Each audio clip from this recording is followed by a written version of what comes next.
Ampiavana indray tompo kilasy tokovavy misy jininy tokantrano amin'izao takariva izao ary ihany koa androrana ny arapa sy anasananao anaraka hatramin'ny farany fampalalam-baovao sy vetina amintsika eto amin'ny fahitalavitra matv amin'izao takariva izao.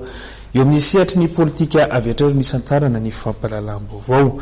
Miomana amin'ny fifidianana filoham-pirenena ho avy io ireo antoko politika samihafa amin'izao fotoana izao. Manana ny ambarany ihany koa ny Kmf Cnoe mikasika izany.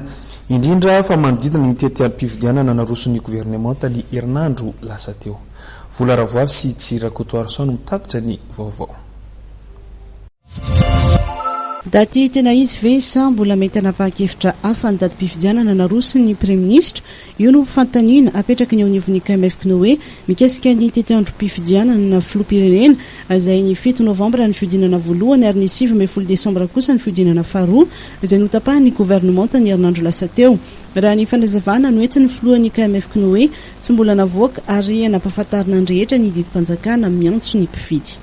Fanambarana nataon'ny Prime Ministre moa dia hoe amin'ny fahafitony volana novambra sy ny fahasivy desambra no anaovana ny fifidianana.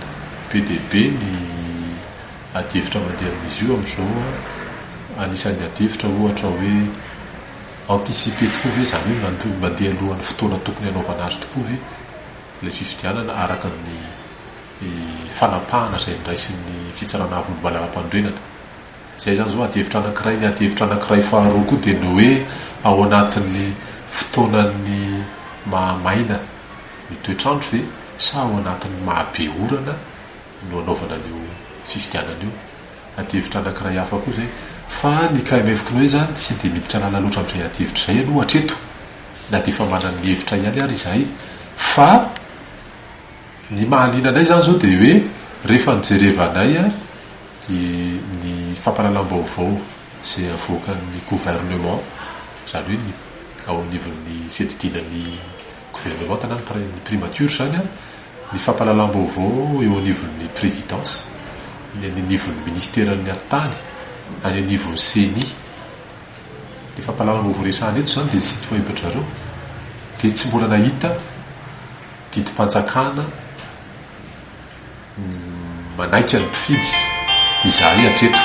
Nilaza ny ao anivon'ny Kmf Cnoe fa efa manatanteraka hatrany ny fanentanana ny olo-pirenena momba ny fifidianana ary indrindra andray andraikitra amin'ny fianam-pirenena izy ireo. Amin'izao fotoan'izao dia fakan-kevitra mikasika ny laharam-pamehan'ny heverin'ny olo-pirenena ho tanterahana no tonsain'ny Kmf Cnoe.